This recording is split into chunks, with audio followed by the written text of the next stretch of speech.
Coming up on the official Celtic FC podcast, we speak to Colette Cavanagh ahead of this weekend's derby in the SWPL. And we look ahead to the first team's return from the international break. This is the official Celtic FC podcast.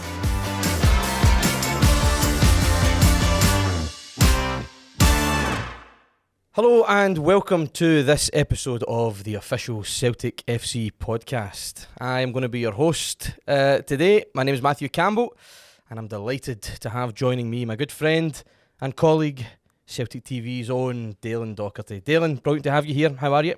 Yeah, brilliant, Matt. It's a pleasure to be here. I'm looking forward to getting into the chat today with a very special guest, of course. Yes, indeed. So today, joining us, we have a player who has been electric since the start of the season for the women's side. 4 goals to her name already this season and one massive moment against Glasgow City to put us top of the table. Partido. Touch of cramp maybe for Livera. Partido's cross could ask a question. And Cavanagh puts it away. She has been immense tonight. Here, there and everywhere, and she might just have won this game for Celtic. Yes, that's correct. Today, joining us, we have Celtic women's team's own Colette Cavanagh. Colette, wonderful to have you here with us today. How are you? Thank you very much. Yeah, I'm good, thanks. How are you? Fantastic. It's been a wonderful start to the season so far for you guys. You're unbeaten, of course, in the league, and you've also got a cup victory as well to your name. How do you reflect on the start to the season so far? Yeah, it's been a brilliant start to the season. We've started so strong. We've scored, pretty sure it's 46 goals, so it's pretty high. So yeah, we've had a really strong start and we just need to continue it. We've got a few hard games coming up, but again, we'll just continue this momentum. No, you're absolutely correct. I mean, it's over 50 goals scored so far in the league. I use the word electric to sort of describe the start to the season that you've had, because it's not just even Daylin, it's not even been about the goals scored, for example. It's the way in which Fran Alonso's side's playing. I think you'll agree, Colette. You've not just won, but you're winning with style almost. And you obviously weren't here last season. You've come into the squad during the summer. But what's it kind of been like walking into a dressing room with Fran that are ready to go and almost, building on that slight disappointment last season? Oh, it's been brilliant. I think it's made that transition to this team so much easier. I'm such a determined player and I want to win, and the team are the exact same. They were, again, so close last year, and that disappointment has actually spurred them on and, again, made them so determined to win so much. So we're all on the same page and we expect so much from ourselves and the coaches, and as we're delivering it on the pitch. So, as I say, we just need to continue that.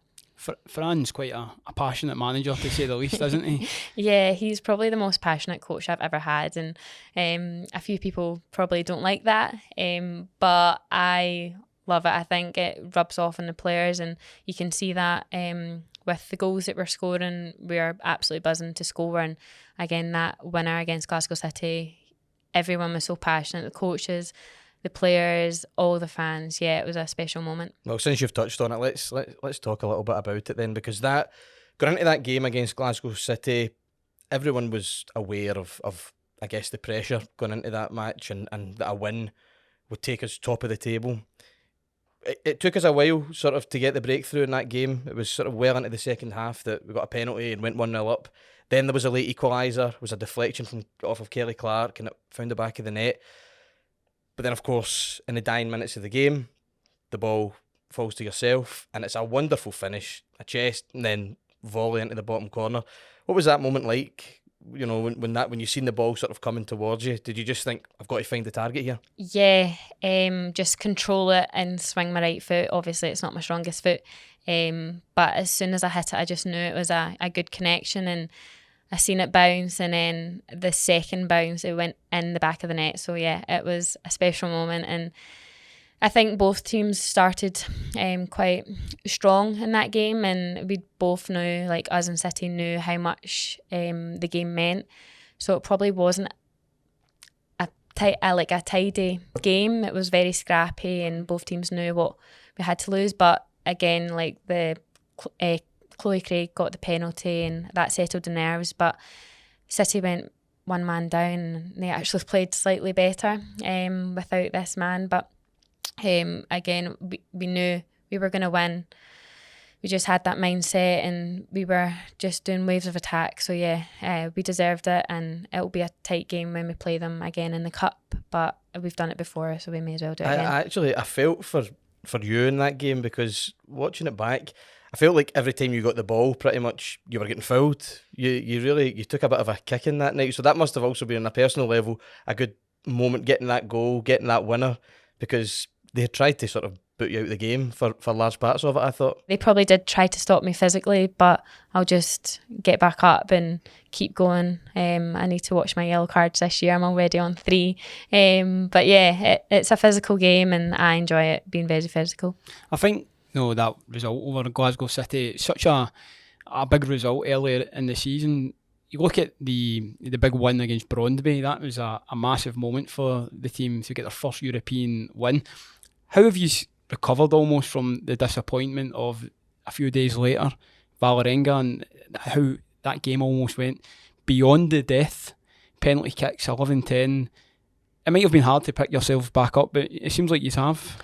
Yeah, that was a big blow for us. That was the lowest we felt all season. Obviously, the results are good in the league, but that Champions League was a massive blow. But we spoke to the girls after the game, and we said, like, this is our year. We're not going through this group stages again. We deserve to be in the same position as City were in this year, of just going down the Champions path, and that's what we're aiming for. We're aiming for the Champions path. We're aiming for the league. We're aiming for the cups. Like, we've already felt that disappointment. So yeah, we're raring to go, and we're using it as our motivation, because I'm not feeling like that again, being so close, and then having it taken away from you. Yeah, it's gutted. And talking about obviously the Glasgow City result, as I said, it was a big win earlier in the season. A winning mentality is bred on winning, and I imagine getting that goal so late in the game, Colette, it gave you such confidence to achieve those goals that you have set out. Yeah, I think it shows so much character within the team. I've never scored a last minute winner, so that was a special moment. But I think for the team, it just shows that we have got it in us to win the game, even if the team equalised late on. I mean, against Hearts, we started so poorly, and they actually got 2 goals very early on. And that was a big wake-up call, and thankfully we won the game 3-2. But again, it just shows the character, and I've never been in a team with so much, it's not arrogance, but it's confidence that we're going to achieve our goals. And I think if everyone's on the same page, and it's made that so much easier, and I think it's achievable if we all go for it. Do you feel that sort of every day in training? We're talking about Fran there, and the passion that he has for the sport. He loves a run up the touchline when a goal scored or whatever.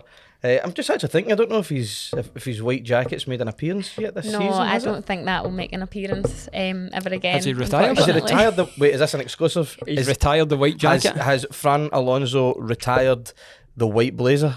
Well, I don't really know how to bounce back for that, but let's get right into the man's passion. I think we should just end the podcast. That's it then. The whole thing's knackered.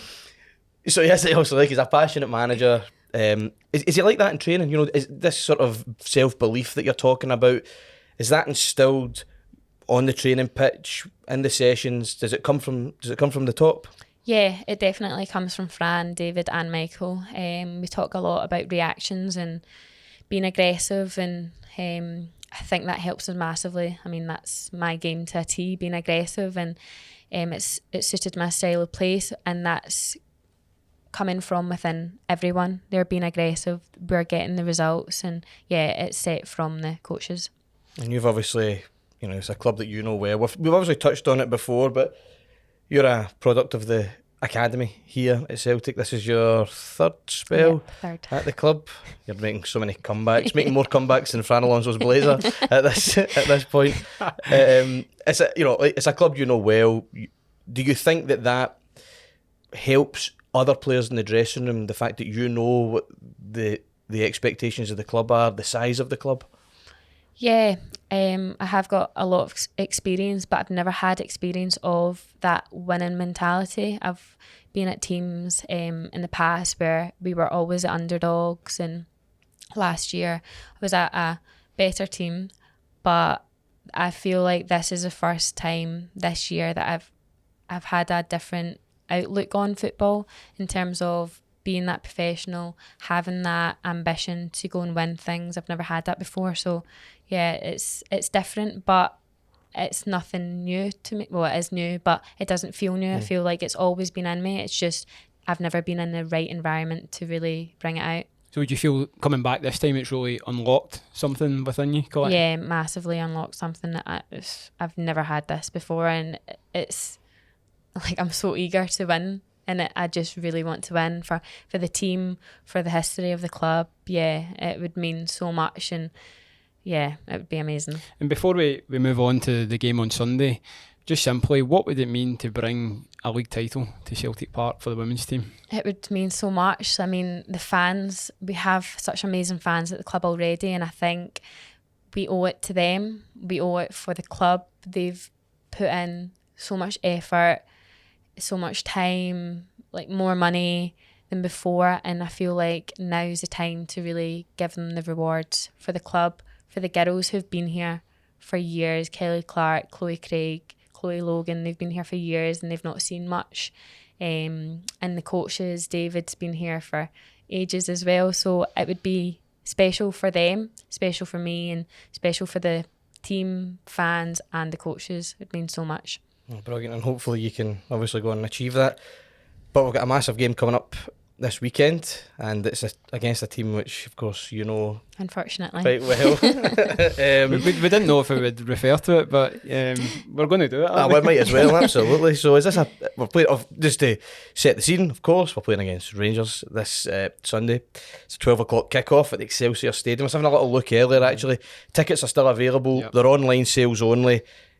They're great deals. It's £8 for an adult ticket. It's £10 for an adult and child ticket. Yep. It's wonderful. So you've no I think excuses. Get along. everybody should get along. Yeah. I think you've seen the scenes at Celtic Park last season, and you can almost see the fans are starting to go more to the games. If there's a big turnout on Sunday, Colette, that will be even more beneficial for you. It makes such a difference. I think women's football in particular is such like a family event, and we always talk to all the kids, all the fans after the end of the game because we appreciate their support so much. So yeah, more numbers the better for Sunday, because our fans are already loud enough, but to get more fans there would really silence the other fans. Well, that's it. I mean, that all sounded lovely, but let's get right into the details here. Is this personal for you on Sunday? Is there a personal element to this as well, since you're up against your old team? I don't really know how much more you can add to it, but I'm sure you can. Yeah, it's a big game. We played against them in the Glasgow Cup, and I already got booed from their fans, which was amazing. It was the best feeling in the world. So I know they're going to do that again, but for me, obviously I didn't get a lot of game time last year, and I'm just proving everyone who doubted me, who didn't believe in me, not the girls. The girls were great last year, and probably just the coaches that just didn't give me the chance, didn't believe in me. So yeah, I'm excited to kind of play out my socks and prove them wrong. I take it there's not much of a Fran Alonso team talk needed for you on this one?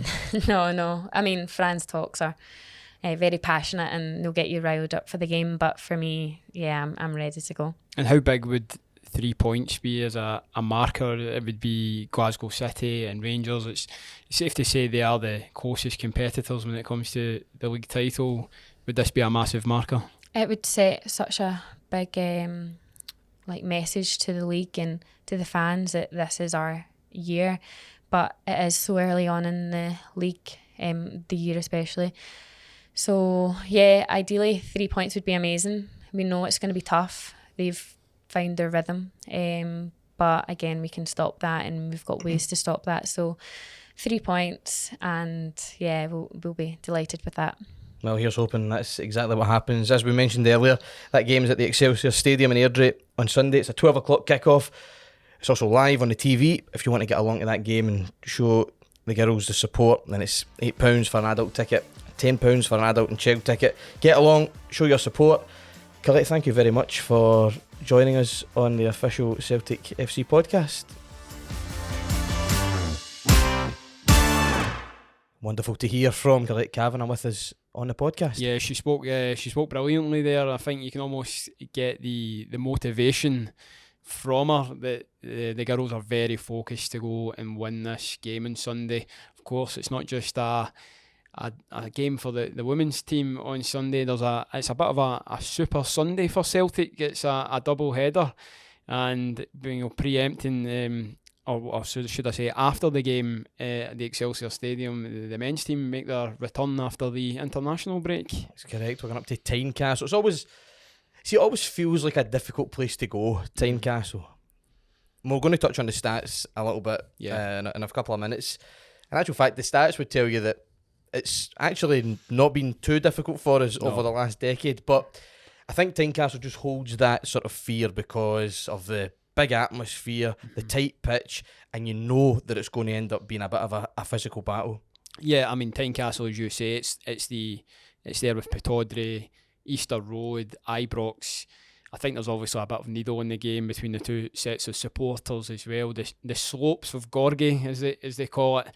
I don't know if they do call it that, but it does feel like that. It feels like the hills of the stands. It's such a fervent support, and it's one that the manager spoke earlier in this week that it's only 500 or so fans going to the game on Sunday. It's a reduced capacity, so it's another element of risk for this Celtic team that they have to face once again. It's not quite the zero fans at Ibrox, but it's just that Roseburn stand. It's reducing now to almost a pocket of supporters. I think the thing is as well, we're building up to the game, but also reflecting on the season so far for the men's team.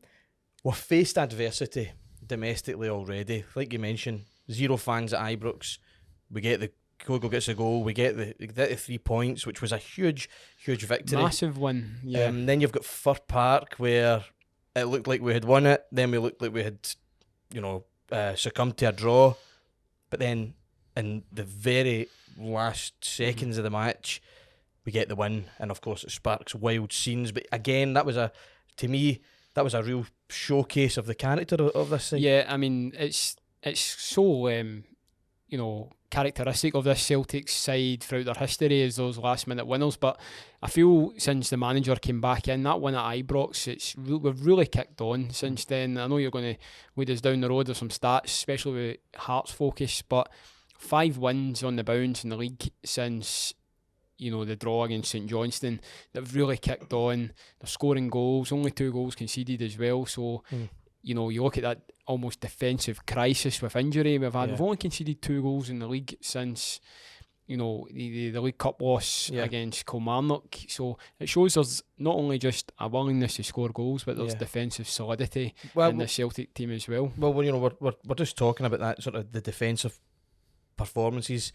It's a guy who we've touched on before, but in the build up to this game, it's worthwhile mentioning again some of the defensive performances that we've seen from guys like Liam Scales over the last couple of games have been quite impressive. There's also other names within the team who have been playing well recently. Lewis Palmer, for example, he's starting to get his name on the score sheet. You've got Matt O'Reilly, who we've spoken at length before about Matt, but the way that he approaches matches, he looks like he could be playing with his slippers on. He's so cool at times. But it's also that work that goes in behind the scenes, and someone else who fits into that mould, Rio Hatate.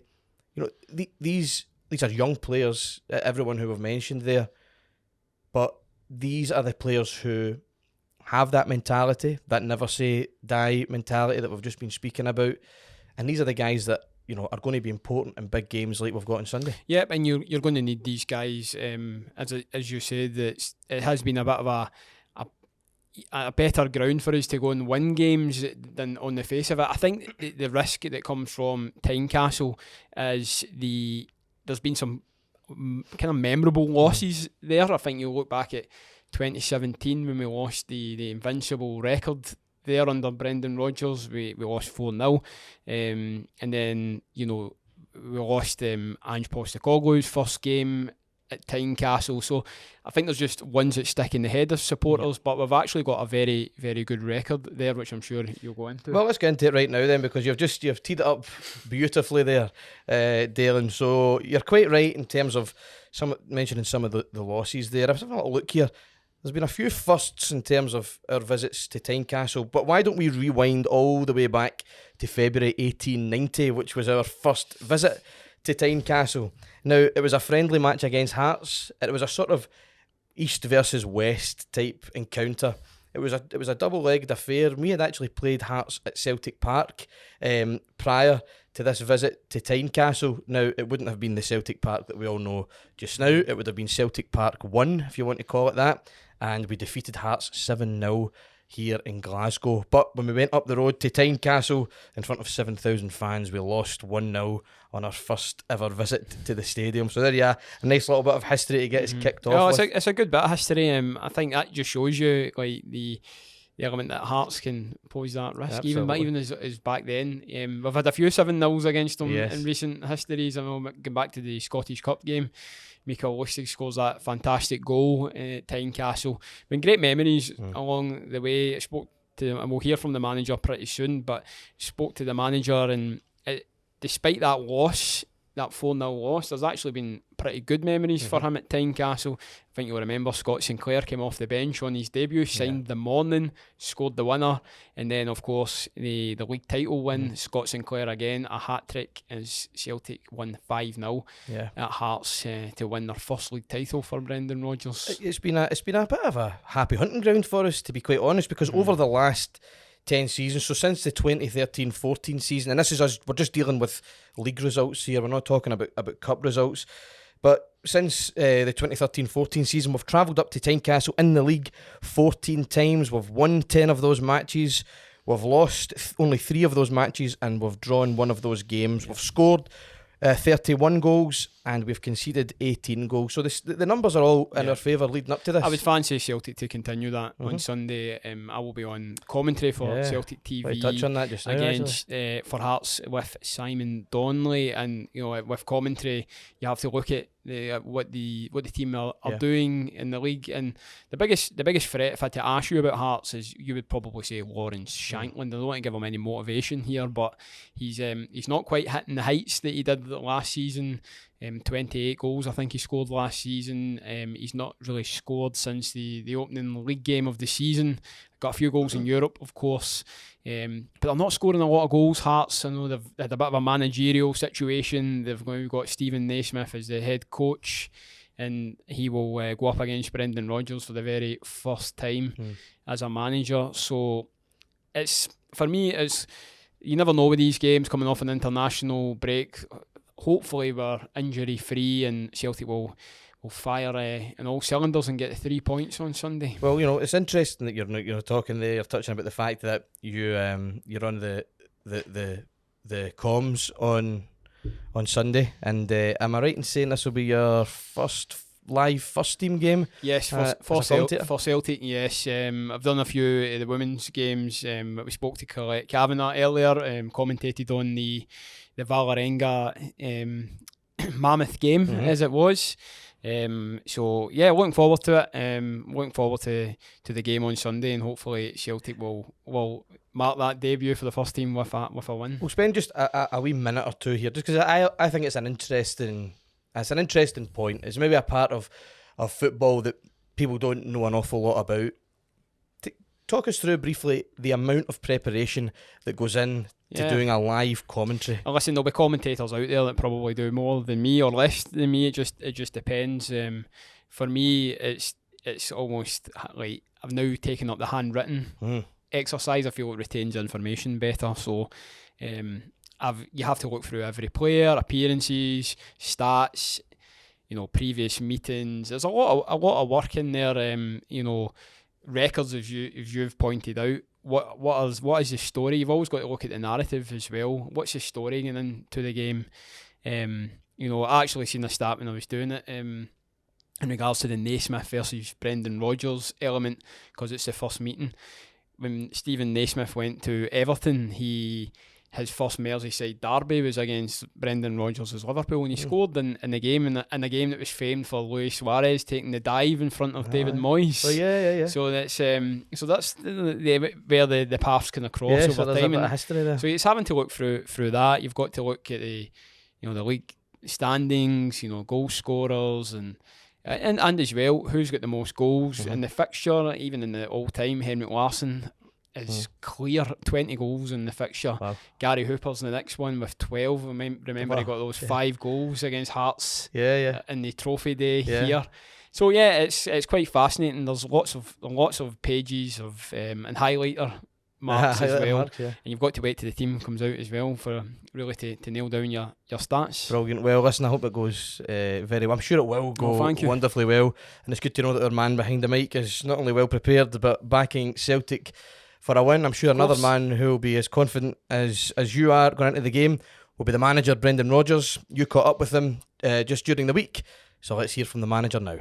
Tynecastle up next in the league. It's back to domestic duties, Brendan. It's a place where you not only won your first game and a memorable late winner in the league from Scott Sinclair, it's a location where you won your first league title as a Celtic manager. Yeah.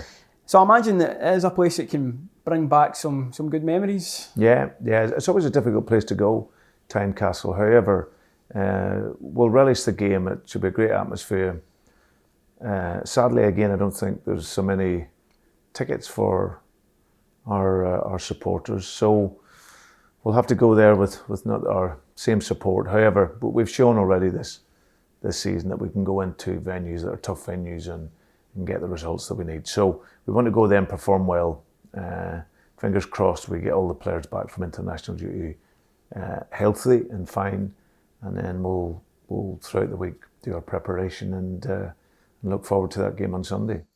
Yes, Brendan Rodgers there speaking to Daylin Docherty just during the week. Daylin, we're going to round up now. Yep.